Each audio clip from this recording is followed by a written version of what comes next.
जय हिंद साथियों। कैसे हैं आप लोग? उम्मीद है कि आप लोग अच्छे होंगे। हेलो विद्यार्थियों, कैसे आप लोग? आप लोगों को कल मैंने 3 तारीख को सेट दिया था बनाने के लिए 25 क्वेश्चंस का। उम्मीद है कि आप लोगों ने बनाया ही होगा और बेहतर किया होगा और ज़्यादा से ज़्यादा अंक लाया होगा। और मैंने बताया था कि जो भी विद्यार्थी 20 में से 25 में से 20 क्वेश्चन का सही जवाब देंगे उन्हें मेरी तरफ से उपहार मिलेगा। लेकिन कमेंट नहीं आया, किन्हीं लोगों ने भी जवाब नहीं दिया। तो कोई बात नहीं, मेरा काम है बता देना, आपका काम है करना ना करना। क्योंकि ये मेरे लिए नहीं है, आप लोगों के सुनहरे भविष्य के लिए है। हम आपसे बस कुछ नहीं, ये क्वेश्चन का जवाब चाहते थे। कोई बात नहीं, आइए स्टार्ट करते हैं अपना डिस्कशन को। तो मैंने पहला क्वेश्चन बताया था कि भारत में विधि निर्माणी सर्वोच्च निकाय है तो कौन है? संसद है, नीति आयोग है, कि विकास राष्ट्रीय परिषद है, कि कार्यपालिका है? तो इसका आंसर देखते हैं हम लोग। इसका आंसर क्या है? तो देखिए, विधि निर्माण अर्थात कानून बनाता है। विधि निर्माण कानून बनाता है। हमारे संविधान में कानून बनाने के 3 अंग दिए गए हैं। तीनों अंग का नाम है विधायिका, कार्यपालिका और न्यायपालिका। विधायिका का काम है कानून बनाना, कार्यपालिका का काम है उस कानून को लागू करना, और न्यायपालिका का काम है उस कानून को, जो भी कानून बना है उसको ठीक ढंग से सुचारू रूप से कार्य कर रहा है या नहीं कर रहा है उसको देखना काम है। ठीक है, तो ये मेरा फर्स्ट ऑप्शन हो गया। सेकंड ऑप्शन नीति आयोग के बारे में समझते हैं कि नीति आयोग क्या था। नीति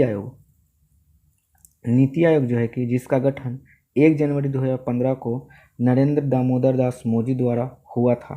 ठीक है, नीति आयोग का ही विस्तृत रूप जो है कि मतलब योजना आयोग का विस्तृत रूप को ही हम लोग नीति आयोग कहते हैं।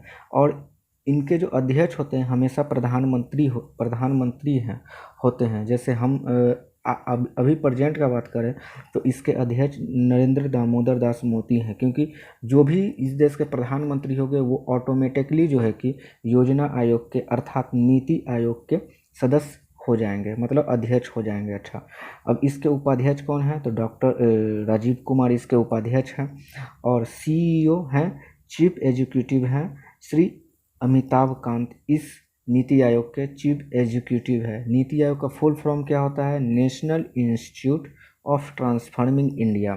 नीति आयोग का फुल फॉर्म क्या है? National institute of transforming India. Question सीधा सा क्वेश्चन आता है कि नीति आयोग का फुल फॉर्म बताइए, तो national institute of transforming India. ठीक है, अब तीसरा देखते हैं राष्ट्रीय विकास परिषद। राष्ट्रीय विकास परिषद क्या है? तो राष्ट्रीय विकास परिषद मतलब NDC, नेशनल डेवलप काउंसिल इसका फुल फॉर्म होता है नेशनल डेवलप काउंसिल। इसका गठन 6 अगस्त 1952 में किया गया था। 6 अगस्त 1952 में इसका गठन किया गया था। अब आप लोग को स्पष्ट दिख रहा होगा। ठीक है, 6 अगस्त 1952 में इसका गठन किया गया था। ठीक है, इसका कार्य जो है कि नीति आयोग जो भी कानून बनाएगी, मतलब कानून बनाने का काम तो आपका विधायिका को है, लेकिन नीति आयोग भी जो भी योजना बनाएगी उसको ये मॉनिटरिंग करेगी। कौन? राष्ट्रीय विकास परिषद का काम है उसको मॉनिटरिंग करना। और अगर जो वो बनाई है योजना, तो उसमें वो अपना परामर्श देगी। कौन? राष्ट्रीय विकास परिषद मतलब NDC नेशनल डेवलपमेंट काउंसिल जो है कि इसके परामर्श देगी। किसको? नीति आयोग को देगी। ठीक है, लेकिन ये जो है राष्ट्रीय विकास परिषद जो है कि ये गैर संवैधानिक निकाय है। मतलब गैर संवैधानिक निकाय का मतलब ये होता है कि संविधान में इसके बारे में कोई चर्चा नहीं की गई है। संविधान में इसके बारे में कोई चर्चा नहीं की गई है। किसके बारे में? राष्ट्रीय विकास परिषद के बारे में। ठीक है, अब तो यहाँ हमारा आंसर क्या हो जाएगा? यहाँ हमारा आंसर संसद हो जाएगा, क्योंकि क्वेश्चन में देखा गया कि भारत में विधि निर्माणी सर्वोच्च निकाय। तो विधि निर्माणी अभी हम लोगों ने समझा कि विधि निर्माणी कौन है? विधायिका यानी कि ये संसद का पार्ट है। विधायिका, कार्यपालिका और ये न्यायपालिका संसद का विधायिका भी संसद में बैठती है, कार्यपालिका भी, और जो न्यायालय होते हैं वो भी एक संसद के पार्ट ही हैं। लेकिन विधायिका कानून बनाती है और कार्यपालिका कानून को लागू करती है, और न्यायपालिका उसको देखती है कि कानून ठीक से चल रहा है कि नहीं। चलिए आते हैं हम लोग दूसरे क्वेश्चन में। दूसरे क्वेश्चन में कहा गया है कि भारत के राष्ट्रपति द्वारा नियुक्त नहीं होते हैं कौन, जो है कि इन चारों ऑप्शन में से नियुक्त नहीं होते, मतलब अपॉइंट नहीं किए जाते राष्ट्रपति द्वारा। पहला है महान्यायवादी, प्रधानमंत्री, कैग, CAG कैग होता है, कंप्यूटर एंड ऑडिटर जनरल, इसके भारत के नियंत्रक महालेखक का होता है शॉर्ट फॉर्म कैग, और उपराष्ट्रपति। तो आइए देखते हैं, पहले हम लोग कैग के बारे में समझ जाते हैं कि कैग क्या है। ठीक है, इसको डिलीट कर देता हूँ। चलिए कैग पहले हम लोग महान्यायवादी देख लेते हैं। अटॉर्नी जनरल महान्यायवादी इसका कार्य भारत सरकार के पक्ष में कानून कार्यवाही करना होता है। मतलब आप सिंपल सा भाषा में इसे समझ सकते हैं कि महान्यायवादी उसे कहते हैं जो भारत सरकार पे अगर किसी तरह का केस है, मुकदमा है, तो इसका ये वकील होगा। महान्यायवादी इसका वकील होगा। ठीक है, ये भारत के किसी भी अदालत में सुनवाई का अधिकार रखता है। ठीक है, यह संसद के किसी भी सदन में बैठकर शामिल हो सकता है। तो आप लोग को पता है कि संसद के दो सदन होते हैं, एक होते हैं लोकसभा, एक होते हैं राज्यसभा। तो ये लोकसभा या राज्यसभा किन्हीं में भी ये बैठ सकता है। कौन? महान्यायवादी। ठीक है, परंतु ये मतदान नहीं कर सकता। ये बैठ तो सकता है, उसका कार्यवाही के बारे में सुन सकता है, अपना राय दे सकता है, लेकिन उसमें मतदान नहीं कर सकता है। ठीक है, इसका जो कार्यकाल होता है ये निश्चित नहीं होता है। मतलब महान्यायवादी अटॉर्नी जनरल का कार्यकाल निश्चित नहीं होता है। ये जो है कि प्रेसिडेंट के प्रसाद प्रत्यय पर अपने पद पर बने रहते हैं। प्रसाद प्रत्यय कहने का मतलब है कि राष्ट्रपति को जब इच्छा होगा तब इनको हटाएंगे, और जब इच्छा होगा तब इनको अपॉइंट करेंगे। ठीक है, तो इसका प्रसाद प्रत्यय कहने का मतलब ये हुआ। ठीक है, ये अपना, अगर इनको महान्यायवादी की इच्छा है कि नहीं हम अपना त्यागपत्र देंगे, तो ये अपना त्यागपत्र राष्ट्रपति को दे सकते हैं। क्वेश्चन आता है कि महान्यायवादी अपना त्यागपत्र किसी देंगे, तो राष्ट्रपति को देंगे। ठीक है, महान्यायवादी एक संवैधानिक निकाय है। इसके बारे में आर्टिकल 76 में इसकी चर्चा की गई है, महान्यायवादी के बारे में। ठीक है, तो पहले जो है कि जिस समय हम लोग पहले न्यायवादी जो है कि पहले अटॉर्नी जनरल मोतीलाल चिमनलाल सितलवाड़ा थे। ठीक है, याद रखिएगा कि पहले न्यायवादी कौन है? मोतीलाल चिमनलाल सितवारा। ठीक है, और वर्तमान में अभी हमारे महान्यायवादी कौन है? तो यह है के वेणुगोपाल अभी वर्तमान में महान्यायवादी है। महान्यायवादी आप लोग को समझ में आया? महान्यायवादी कहने का मतलब है कि भारत सरकार का ऐसा प्रतिनिधि जो भारत सरकार के केस को सॉल्व करता है, और ये किसी भी न्यायालय में ये जा सकता है, कहीं भी सुनवाई कर सकता है। ये किसी भी संसद के लोकसभा या राज्यसभा किसी भी सदन में बैठ सकता है, चर्चा में भाग ले सकता है, लेकिन मतदान नहीं कर सकता। ठीक है, आइए हाँ, तो ये महान्यायवादी के बारे में समझ गया। प्रधानमंत्री के बारे में जो है कि 75 में बताया गया है कि प्रेसिडेंट जो है कि पीएम की नियुक्ति करेंगे। कौन? प्रेसिडेंट जो है कि पीएम की नियुक्ति करेंगे। आर्टिकल 75 में पीएम की नियुक्ति के बारे में कहा गया है, और 76 में महान्यायवादी के बारे में कहा गया है। ठीक है, और देखिए computer and auditor general of India CAG, इसका आर्टिकल 148 है,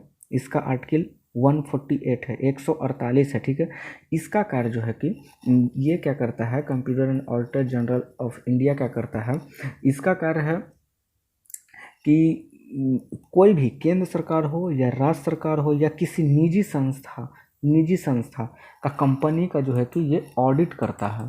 ठीक है, क्या करता है? ये ऑडिट करता है। किसका? राज्य सरकार का या केंद्र सरकार का ये ऑडिट करता है। मतलब आप सीधी भाषा में ये समझ सकते हैं कि ये राज्य का और केंद्र सरकार के पैसा का बंटवारा करता है। ठीक है, ऑडिट करता है, जांच पड़ताल करता है। मान लीजिए कि किसी तरह से राज्य कोई घपला करता है, तो केंद्र सरकार ये कैग जो होंगे उनको बोले कि आप जाइए और मान लीजिए बिहार में कोई घपला हुआ है, तो बिहार के जाकर आप ऑडिट कीजिए। तो ये ऑडिट का काम करते हैं। ठीक है ये जो अपना त्यागपत्र जो है कि प्रेसिडेंट को दे सकते हैं। ठीक है, इनका कार्यकाल जो है कि 6 वर्ष या 65 वर्ष जो भी पहले हो, वो हो जाएगा। मतलब कहने का मतलब है कि 6 वर्ष पूरा हो गया होगा, या तो फिर इनका उम्र जो है कि 6 वर्ष से पहले ही 65 वर्ष हो गया होगा, तो इनका कार्यकाल समाप्त हो जाएगा। वर्तमान में अभी गिरीश चंद्र मुर्मू जो है कि हमारे कैग हैं और पहले कैग कौन थे? वी नरसिम्हा राव पहले कैग थे और अभी वर्तमान में चंद्र मुर्मू हैं। ठीक है, चंद्र मुर्मू वही हैं जो पहले जम्मू कश्मीर के लेफ्टिनेंट गवर्नर थे। ठीक है, अभी तो मनोज सिन्हा है लेफ्टिनेंट गवर्नर, और पहले कौन थे जिस समय ये यूनियन टेरिटरी जम्मू कश्मीर बना था? तो यही थे। ठीक है, आइए ऑप्शन नंबर डी क्या है? तो उपराष्ट्रपति के बारे में। तो 63 में वाइस प्रेसिडेंट की बात कही गई है। 61 में हम लोगों ने क्या नहीं, 61 तो हम लोग देखा नहीं सॉरी। हम लोगों ने महान्यायवादी का कौन से आर्टिकल में देखा? महान्यायवादी को हम लोग 76 में देखा।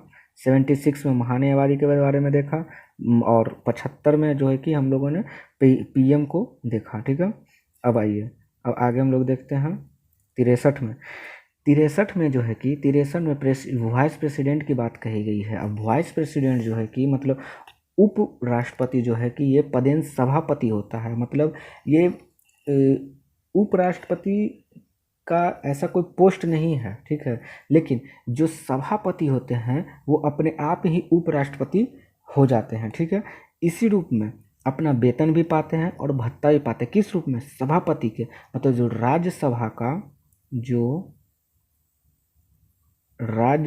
का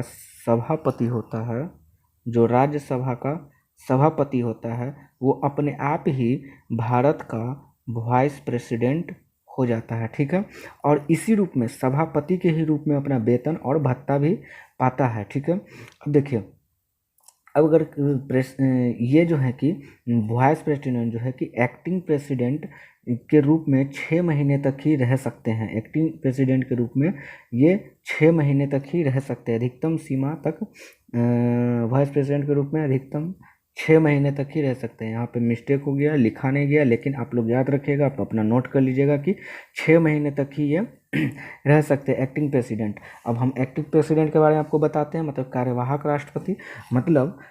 राष्ट्रपति उन्हें बोलते हैं कि जैसे प्रेसिडेंट हैं, राष्ट्रपति हैं, तो राष्ट्रपति अगर कहीं देश के बाहर गए या राष्ट्रपति की मृत्यु हो गई तो आखिर राष्ट्रपति के पोस्ट को कोई संभालेगा ना, तो वही वाइस प्रेसिडेंट इस पोस्ट को संभालेंगे और उनको सारा पावर दिया जाएगा राष्ट्रपति का।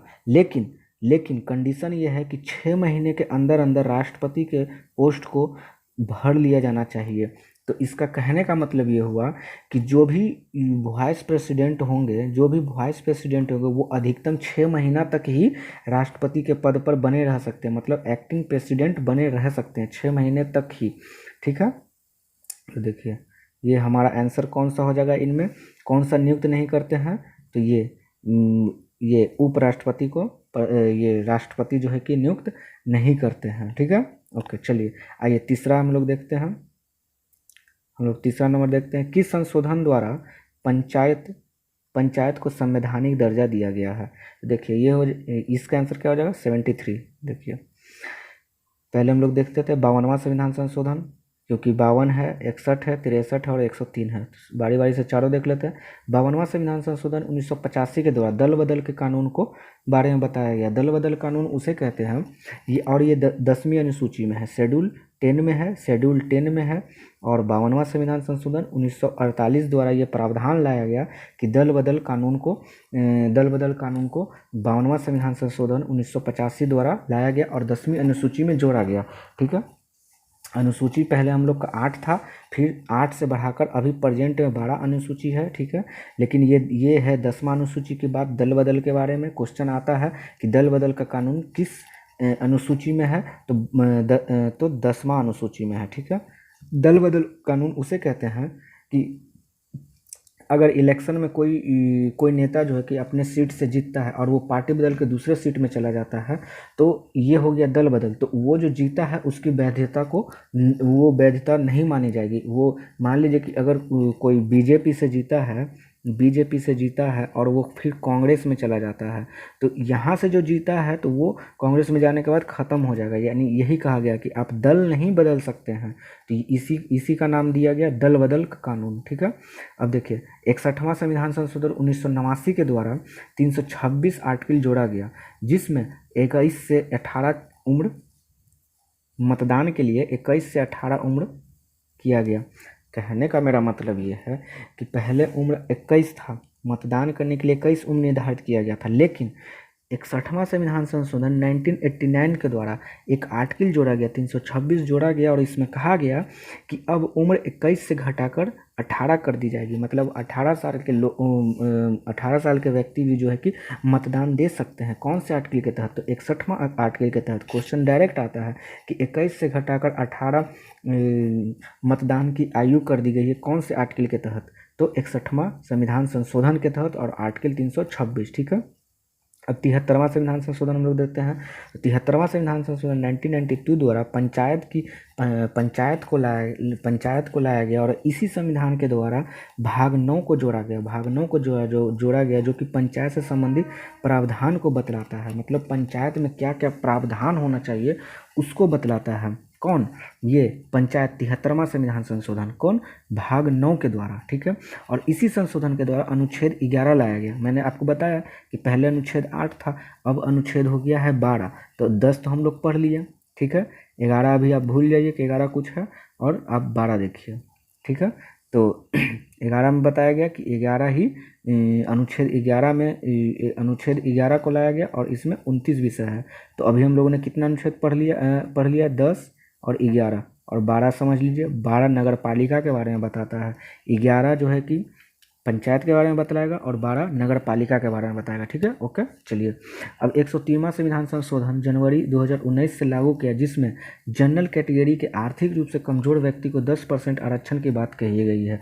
मतलब जो जनरल कैटेगरी के लोग होते हैं उनको, जो जनरल कैटेगरी के लोग हैं, जैसे कि आरक्षण किसको किसको मिलता था? ओबीसी को मिलता था, एससी को मिलता था, एसटी को मिलता था, लेकिन अब 2019 से क्या हो गया कि अब जो यूआर है, जो जनरल कैटेगरी के लोग हैं, अनरिजर्व्ड जो हैं, उनको भी आरक्षण मिलेगा। कितना? 10% मिलेगा, लेकिन कंडीशन ये है कि वो आर्थिक रूप से कमज़ोर होने चाहिए, मतलब उनका फाइनेंशियल सही नहीं होगा तभी उनको आरक्षण का लाभ होगा। अब कोई फाइनेंशियल सही है तो उनको आरक्षण नहीं मिलेगा। तो कौन से संविधान संशोधन के द्वारा हुआ? तो 103वां संविधान संशोधन के द्वारा ये प्रावधान लाया गया। ठीक है, तो यहाँ हम लोग क्वेश्चन देख लिए हैं। यहाँ हम लोग चौथा का क्या आंसर, अच्छा तीसरा में थे, तीसरा में क्या आंसर हो जाएगा? पंचायत के बारे में बोला था, पंचायत के 73। ठीक है, निम्न से कौन सा एक हरित गैस है? हरित गैस, निम्न से कौन सा एक हरित गैस है? तो हरित गैस है आपका कार्बन डाइऑक्साइड। हरित गैस है कार्बन डाइऑक्साइड। ठीक है, अब देखिए 5वां है निमानी। निमानी एक नस्ल है। निमानी एक नस्ल है, किसकी नस्ल है? भेड़ की नस्ल है कि बकरी की है कि गाय की है कि भैंस की है? तो निमानी जो नस्ल है वो किसकी? गाय की नस्ल है। निमानी नस्ल जो है कि गाय की नस्ल है। अब आगे देख लेते हैं। तो भैंस का नस्ल कौन कौन होता है? तो मुर्रा होता है जो कि विश्व में सबसे दुधारू नस्ल है, और एक सुरती होता है जो गुजरात में पाई जाती है। मतलब विश्व में अगर दुधारू नस्ल के बारे में बोलेगा तो विश्व में दुधारू नस्ल जो है कौन है? ये मुर्रा है। मुर्रा जो कि भैंस की प्रजाति है। ठीक है, और जो सुरती है वो गुजरात में पाया जाता है। ठीक है, और बकरी की प्रजाति कौन है? बोरगोट और एंग्लो न्यूबियन गोट। ठीक है, बोर गोट और एंग्लो न्यूबियन गोट। ठीक है, भेड़ की प्रजाति है मोरिनो और चंगथांगी। मोरिनो और चंगथांगी मोरिनो और चंगथांगी। ठीक है, ये हो गया। तो यहाँ हमारा आंसर क्या हो जाएगा? यहाँ हमारा आंसर गाय हो जाएगा। ठीक है, चलिए आगे देखते हैं। दूध के फटने पर कौन सा एसिड उत्पन्न होता है? दूध के फटने पर कौन सा एसिड उत्पन्न होता है? टार्टेरिक होता है कि जिब्रेलिएट होता है कि इलेक्ट्रिक होता है कि एसिटिक एसिड होता है? तो देखिए आगे देखते हैं, हम लोग आगे समझते हैं। टार्टेरिक एसिड, देखिए ये 6 लिखा गया है, ये गलत हो गया है, इसको आप लोग इग्नोर कीजिएगा। टार्टेरिक एसिड यह एक कार्बनिक अम्ल है। यह प्राकृतिक रूप से फलों में पाया जाता है। जो टार्टेरिक एसिड होता है ये फलों में पाया जाता है, और ये स्वाद में खट्टा होता है, जैसे इमली, अंगूर, संतरा, इत्यादि जितने भी फल खट्टे फल है उसमें टार्टरिक एसिड पाया जाएगा। ठीक है। अब देखिए जिबरेलिक एसिड, यह गन्ना के फसल में महत्वपूर्ण भूमिका अदा करता है। मतलब कहने का मतलब कि अगर जिबरेलिक एसिड है वो गन्ना के फसल में अपना भूमिका अदा करता है। कैसे? गन्ना के आयु को बढ़ाता है, गन्ना की ऊंचाई बढ़ाता है, गन्ना की लंबाई बढ़ाता है और गन्ना को कीड़े मकोड़े से बचाता है ताकि गन्ना अच्छे से ग्रोथ कर सके। कौन कौन कौन एसिड? Gibberellic acid. ठीक है। लैक्टिक एसिड, लैक्टिक एसिड जो है कि मुख्य रूप से दूध में पाया जाता है और इसकी मात्रा बढ़ती जाती है। कब? जब दही जमता है तब। दही जब जमने लगता है तो लैक्टिक एसिड की मात्रा बढ़ने लगती है। ठीक है। और इसी लैक्टिक एसिड जो है कि हम लोग का जो पटेला होता है, पटेला मैं आगे बताऊंगा, ये एक शरीर का पार्ट है जिसे घुटना बोलते हैं हम लोग। तो पटेला में या फिर शरीर के किसी अन्य भाग में भी लैक्टिक एसिड जमाव हो जाने से हम लोग को थकावट महसूस होती है। ठीक है। तो इसका उपाय ये है कि हम लोग अगर ठंडे ठंडे पानी से नहा लेते हैं तो जो है लैक्टिक एसिड जो है कि कई टुकड़ों में विभक्त हो जाता है, मतलब कई टुकड़ों में टूट जाता है, क्योंकि वो बहुत कमज़ोर होता है, वो कई टुकड़ों में टूट जाता है और हमें फिर अच्छा महसूस होता है। आप कभी देखते होंगे कि गर्मी के दिन में आप कहीं से आते होंगे और बहुत थकावट लगता हो, आप जब एक ठंडा पानी से गोड़ हाथ धो लेते होंगे तो थोड़ा सा आप फ्रेश महसूस करते होंगे। तो यही है लैक्टिक एसिड। ठीक है। अब एसिटिक एसिड सिरका को बोलते हैं। ये खाना खाने में किया जाता है। ठीक है। जिसे नगर के नाम से जाना जाता है, ये गलत है, ये नहीं है। ये एसिटिक एसिड जो है कि एक मिनट, एसिटिक एसिड जिसको खाने में प्रयोग में किया जाता है और ये वेनिगर के नाम से जाना जाता है। क्या नाम से? वेनिगर। आप लोग नोट कर लीजिएगा, यहाँ नगर लिखा गया, वेनिगर होगा। ठीक है। तो यहाँ हमारा आंसर क्या हो जाएगा? यहाँ हमारा आंसर लैक्टिक एसिड हो जाएगा। ठीक है। अब देखिए सतमा, जब कोई वस्तु पानी में डुबाई जाती है तो उसके भार में कमी किसके बराबर होती है? उस पर बाहरी दबाव के कारण, या बल के प्रति क्षेत्रफल इकाई के कारण, या उसके द्रव द्वारा हटाए गए द्रव की मात्रा के कारण, या उसके द्रव के आयतन के कारण। देखिए इसका आंसर क्या हो जाएगा? इसका आंसर हो जाएगा आपका ऑप्शन नंबर सी हो जाएगा इसका आंसर। ठीक है। क्योंकि यह आर्किमिडीज सिद्धांत से संबंधित है। जो ये पानी में डुबाने वाली बात है, ये आर्किमिडीज सिद्धांत, जो नाव होता है वो आर्किमिडीज के सिद्धांत पर ही तैरता है। ठीक है। तो इसमें बतलाया गया है कि वस्तु अगर पूर्णतः डुबाई जाती है या अंशतः डुबाई जाती है, थोड़ा या पूरा डुबाई जाती है, तो उसके भार को प्रत्यक्ष रूप से कमी आने लगती है। कोई भी चीज़ को अगर आप अंदर की ओर डुबाएंगे तो उसके भार में कमी आने लगेगी। जैसे कि आप कभी कुआं से पानी खींचे होंगे तो जब बाल्टी पानी के अंदर रहता है तो आपको बहुत हल्का लगता होगा खींचने में, और वही बाल्टी जब पानी के तल से ऊपर आने लगता है तो आपको भारी महसूस होता है। तो वही कह रहा है कि जब पूर्णतः या आंशिक डुबाई जाती है तो उसके भार में प्रत्यक्ष रूप से कमी आती है, और जो कमी उस ठोस के द्वारा हटाए गए द्रव की मात्रा के बराबर होती है। ठीक है। द्रव की मात्रा के बराबर होती है। तो ये हो गया। तो हमारा आंसर था यहाँ पे, तो हमारा यहाँ पे आंसर था उसके द्रव हटाए गए द्रव की मात्रा के बराबर होती है। ठीक है। हाइड्रोजन बम किस सिद्धांत पर काम करता है? तो हाइड्रोजन बम नाभिकीय संलयन के नाम पे काम करता है। और परमाणु बम किस पे काम करता है? तो नाभिकीय विखंडन के काम करता है। ठीक है। अब आइए, अब ये चक्रण क्वांटम संख्या का मान कितना संभव है? तो इसका मान है कितना संभव है? 2 संभव है। ठीक है। एक धातु के फॉस्फेट का सूत्र MHPO4 है, तो इसके कोलाइड का सूत्र क्या हो जाएगा? MCl2 हो जाएगा। ठीक है। अब देखिए आगे हम लोग देखते हैं। भारत में सिक्के जारी करने के लिए कौन प्राधिकरण है? RBI है, वित्त मंत्रालय, स्टेट बैंक और प्रधानमंत्री है। देखिए भारत में जो सिक्के जारी होते हैं वो RBI नहीं करता है, वो वित्त मंत्रालय के हाथ में। SBI तो कोई भी सिक्का ना नोट जारी करता है, तो ये दोनों तो खत्म ही हो गया ऑप्शन। और RBI केवल नोट जारी करता है, और सिक्का जो है कि सिक्का का काम और 1 रुपये का नोट का काम वित्त मंत्रालय का है। ठीक है। यहाँ देखिए हम लोग 1 रुपये के नोट तथा सभी प्रकार के सिक्के का निर्गमन वित्त मंत्रालय करता है। ठीक है। मतलब कि 1 रुपये का नोट हो या जितना भी आप सिक्का देख रहे हो तो उसका आरबीआई छापैया नहीं करता है, उसका छपैया वित्त मंत्रालय द्वारा किया जाता है, ठीक है, भारत सरकार द्वारा किया जाता है। और आरबीआई जो है कि नोट छापता है, ठीक है। ये आरबीआई की स्थापना 1 अगस्त 1935 को हुई थी, ठीक है। इसका हेडक्वार्टर मुंबई महाराष्ट्र में है। इसके वर्तमान गवर्नर शक्तिकांत दास हैं। और आरबीआई में 4 डिप्टी गवर्नर होते हैं। पहला है राजेश्वर राव, अभी प्रेजेंट में राजेश्वर राव हैं।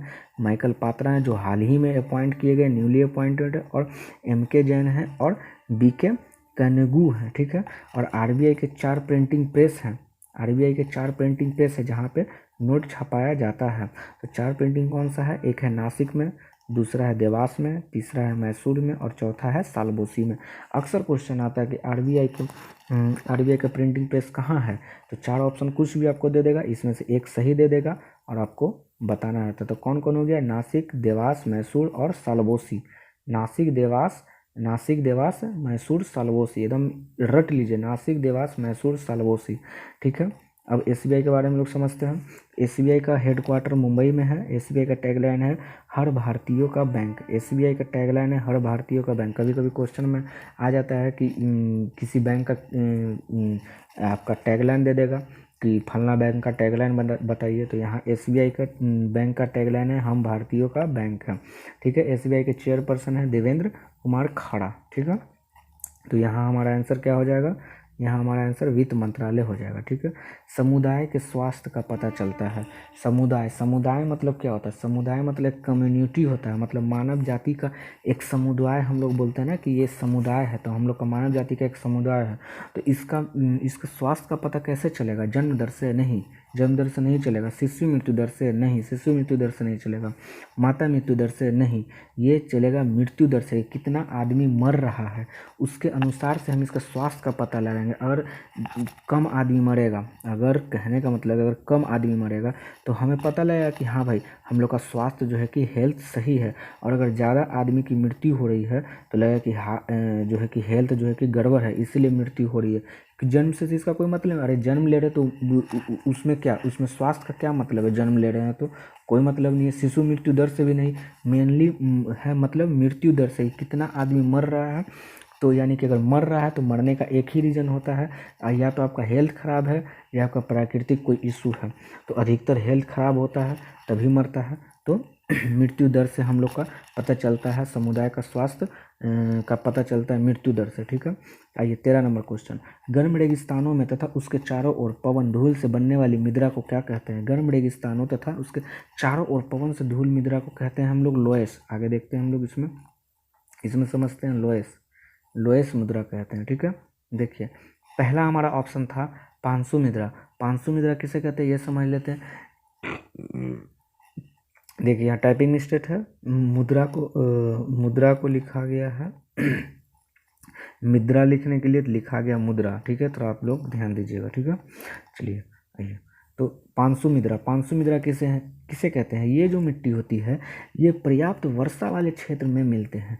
इस मिट्टी का निर्माण पर्वतीय पर्यावरण में होता है, इसलिए इसे पर्वतीय मिट्टी के नाम से जाता है। कहने का मतलब ये है कि ये जो मिट्टी है अधिकतर जहाँ वर्षा होती है वहाँ पाई जाती है ये मिट्टी, ठीक है।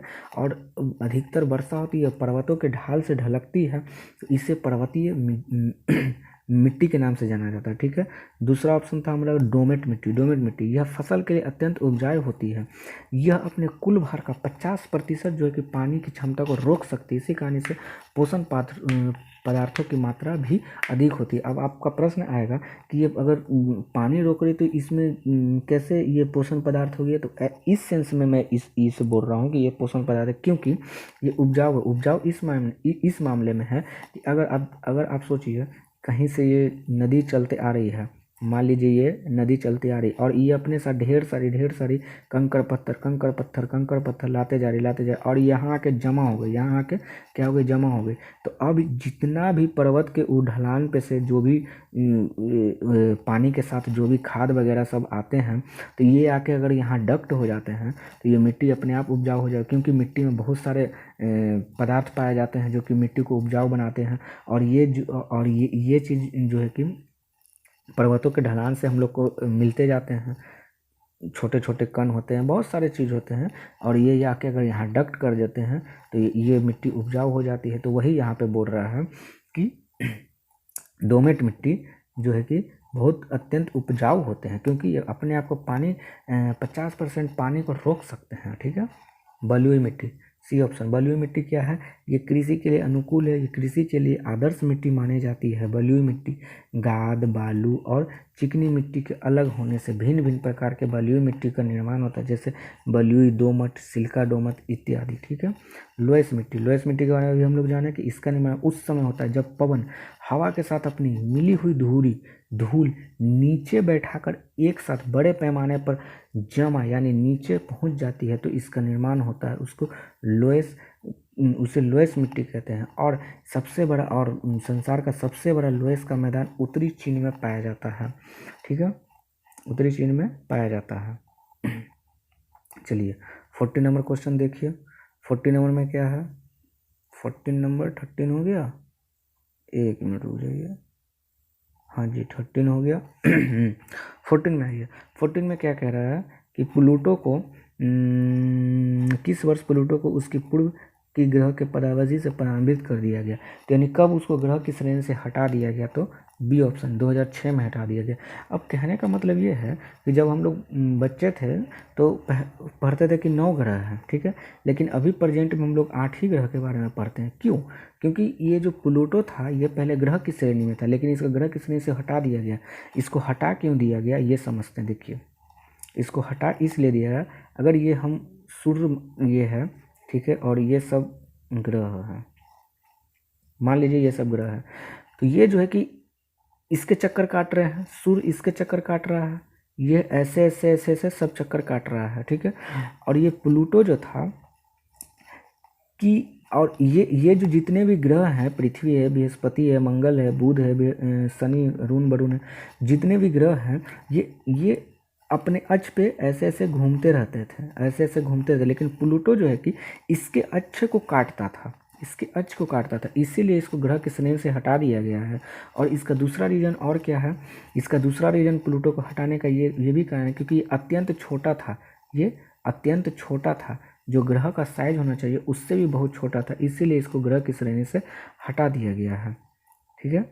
इसे ग्रह की श्रेणी से कब हटा दिया गया है? 2006 में हटा दिया गया है। ठीक है।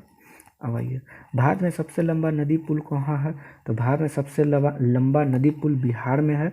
बिहार में कौन सा पुल है? तो महात्मा गांधी सेतु पुल है, जो कि महात्मा गांधी सेतु पुल है, जो कि उत्तर से दक्षिण को जोड़ती है। मतलब उत्तर बिहार को दक्षिण बिहार से जोड़ने वाली पुल जो है महात्मा गांधी सेतु पुल है।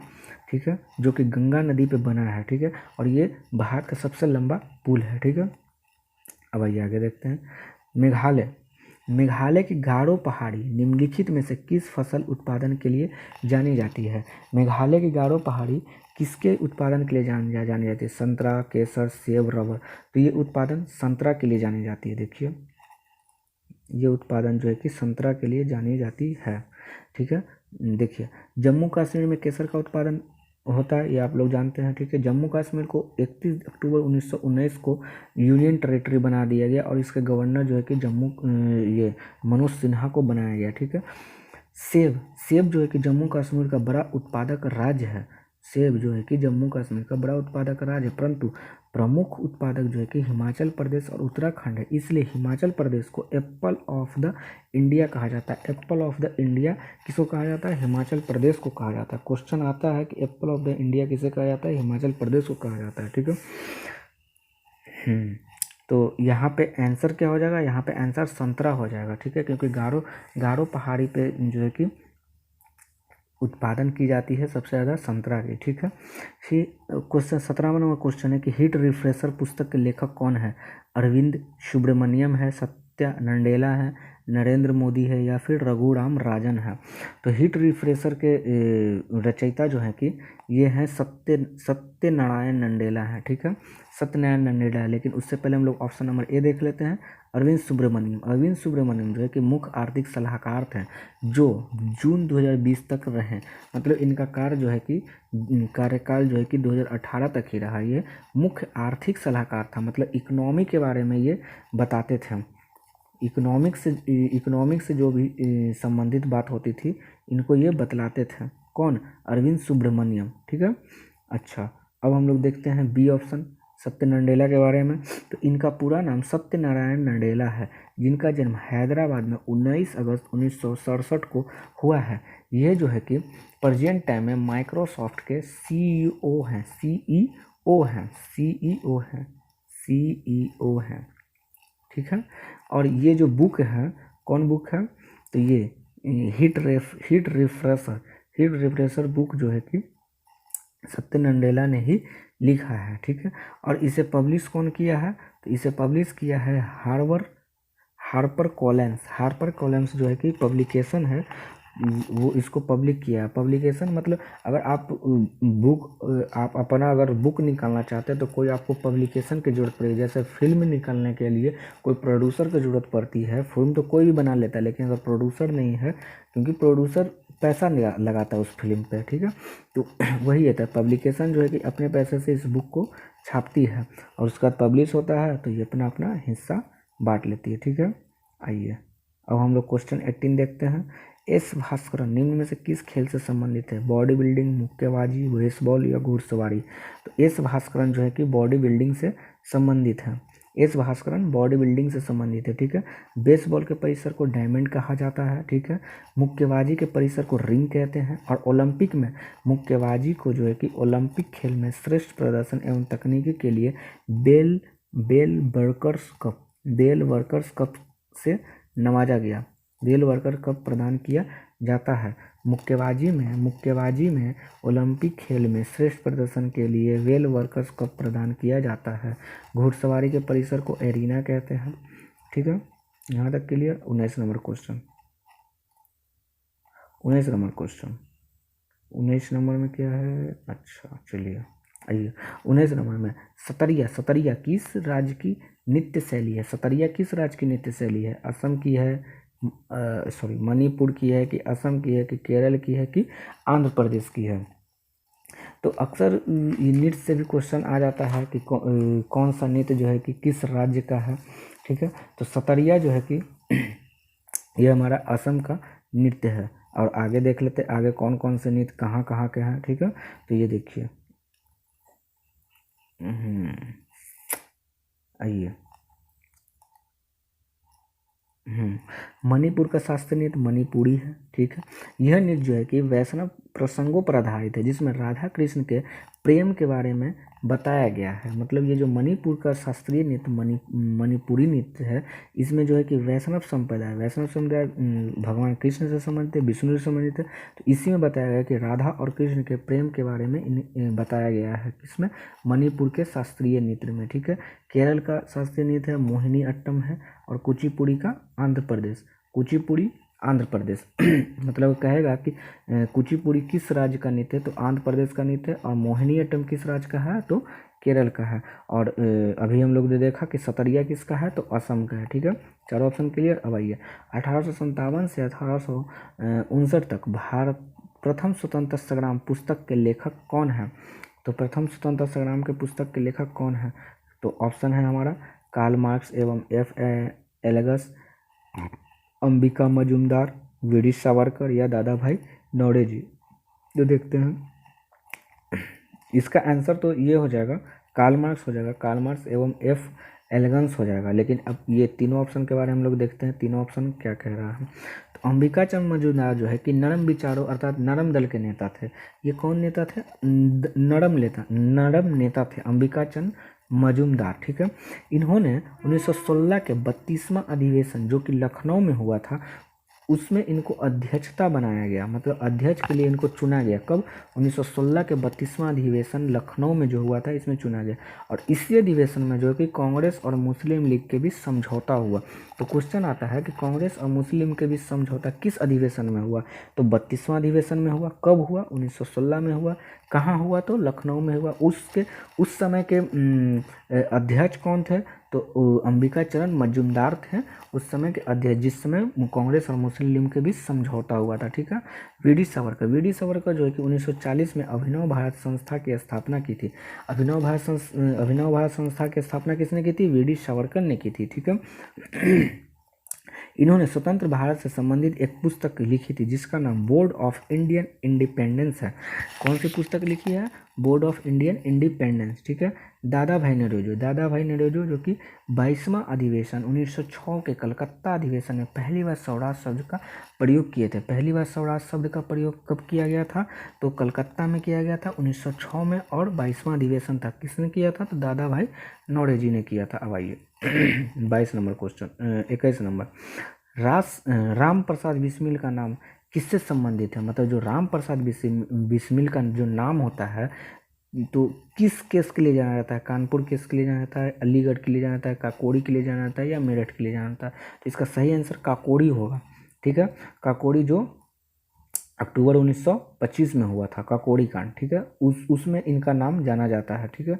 अब देखिए राम प्रसाद बिस्मिल जो है कि एक क्रांतिकारी स्वतंत्रता सेनानी थे जिन्होंने काकोड़ी केस और मौनपुरा षड्यंत्र केस जैसी कई घटनाओं में शामिल होने के कारण इन्हें 30 वर्ष की आयु में फांसी दे दी गई, ठीक है। मतलब काकोड़ी कांड कब हुआ था? जब HRA का गठन किया गया था। HRA हिंदुस्तान रिपब्लिकन एसोसिएशन के ये सदस्य थे। ये क्या थे? ये सदस्य थे, और इसकी स्थापना अक्टूबर 1924 अक्टूबर 1924 में इसकी स्थापना की गई थी। कौन किए थे?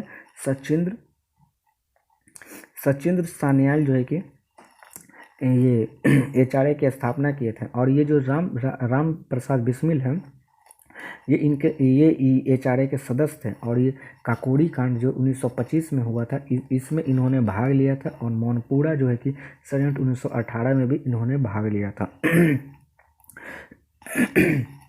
तो अंग्रेजों ने इनको 30 वर्ष की आयु में ही फांसी की सजा दे दी, इसलिए क्योंकि काकोड़ी षड्यंत्र कांड में इनका हाथ था और मौनपुरा षड्यंत्र में इनका हाथ था, ठीक है।